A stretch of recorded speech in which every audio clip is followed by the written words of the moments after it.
Shalom. First and foremost, I want to give all praises, honor, and glory to Yahweh, Bahashem, Yahweh Shai, Bahashem, Rechak, Wadash. Double honors to the elders and apostles of the great millstone. Peace and blessings to the elect. Alright, today, Lord willing, we get into 1 Samuel, the 19th chapter. And let's get right into it. So this is the book of Samuel, chapter 19 and 1, and it reads, And Saul spake to Jonathan his son, and to all his servants, that they should kill David. But Jonathan, Saul's son, delighted much in David. And Jonathan told David, saying, Saul my father seeketh to kill thee. Now therefore, I pray thee, take heed to thyself until the morning, and abide in a secret place and hide thyself. Right, so now you have Saul telling his son and everyone to help kill David. But David and Jonathan's relationship, their friendship, they were close, very close. So it's like, of course Jonathan's gonna let David know. It only makes sense, bro. Verse 3, And I will go out and stand beside my father in the field where thou art, and I will commune with my father of thee, and what I see that I will tell thee.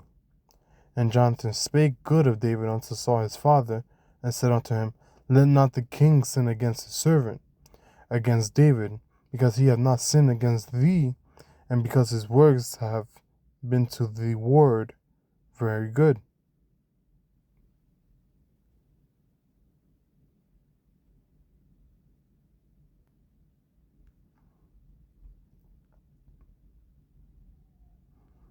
For he did put his life in his hand, and slew the Philistine, and the Lord wrought a great salvation for all Israel. Thou sawest it, and didst rejoice. Wherefore then wilt thou sin against innocent blood to slay David without a cause? Right, so right now you have Jonathan speaking to Saul on David's behalf. Oh, it changed. Oh, first was I on? Alright, so he's telling Saul good things about David.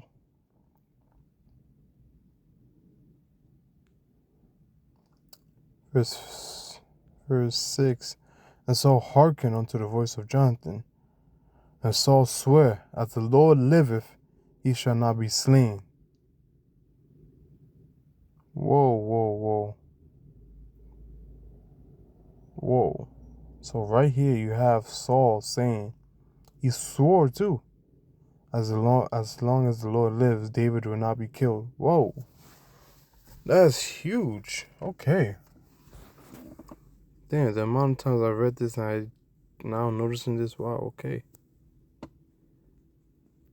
Verse 7, And Jonathan called David, and and Jonathan showed him all those things.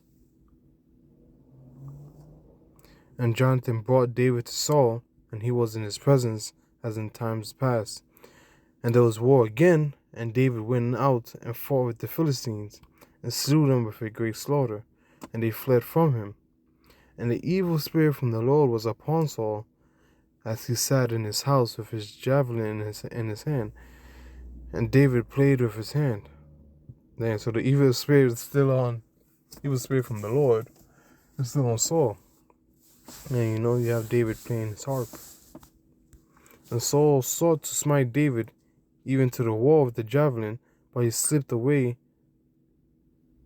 out of Saul's presence, and he smote the javelin into the wall, and David fled and escaped that night. Yo! This man just swore that David won't be killed. And now he's over here throwing spears at David. Yo! This nigga here. Man, oh man.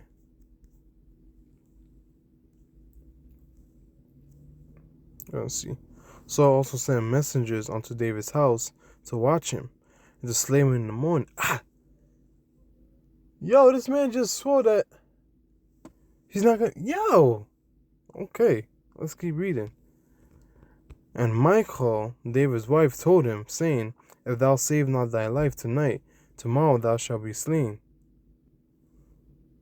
Oh shit, okay, so she basically told him that if you don't escape tonight, you're gonna be killed in the morning.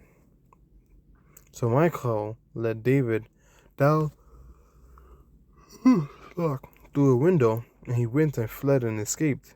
And Michal took an image and laid it in the bed and put a pillow of goat's hair for his bolster and covered it with a cloth. To pretend that's David. And when Saul sent messengers to take David, she said he is sick. And Saul sent the messengers again to see David, saying, Bring him up to me in the bed, that I may slay him. And the messengers were come in. Behold, there was an image in the bed of a pillow of goat's hair for his bolster. And Saul said unto Michal, Why hast thou deceived me so, and sent away mine enemy, and he is escaped? And Michal answered Saul, He said unto me, Let me go, why should I kill thee? So David fled and escaped, and came to Samuel to Ramah, and told him all that Saul had done to him. And he and Samuel went and dwelt in Naioth. And it was told Saul, saying, Behold, David is at Naioth and Ramah. And Saul sent messengers to take David. And when they saw the company of the prophets prophesying, and Saul standing, and Samuel standing as appointed over them, the Spirit of God was upon the messengers of Saul, and they also prophesied. Yo! Saul's men went to go get David. But like Most High put the spirit on them to start prophesying too. Oh snap. That's crazy. And it was told Saul, he sent other messengers, and they prophesied likewise. Oh shit. And Saul sent messengers again the third time, and they prophesied also. Oh snap, yo. Happened 3 times in a row, bro. Is he gonna do a fourth? Let's find out. Then went he also to Ramah, and came to a great well that is in Seku. And he asked and said, Where are Samuel and David? And one said, Behold, they be at Naioth and Ramah. And he went thither to Naioth and Ramah, and the Spirit of God was upon him also. And he went on and prophesied until he came to Naioth and Ramah. Oh snap. So Saul began to prophesy too. Once again. Like, oh snap. And he stripped off his clothes also, and prophesied before Samuel in like manner, and lay down naked all that day and all that night. Wherefore they say, Is Saul also among the prophets? Wow. Yeah, so you have Saul. This way came on Saul to prophesy as well. So, pretty short chapter, short summary, you have David running from Saul because Saul's still trying to kill him. And they with Michal's help, his wife, David was able to flee from Saul, and he took shelter with Samuel. And Saul sent messengers after David, but no matter how many he sent, they all began to prophesy. Even Saul himself went. He also began to prophesy. And yeah, that's about it. Alright, and with that, I'm going to say Shalom. Lord willing, we get into the 20th chapter next time.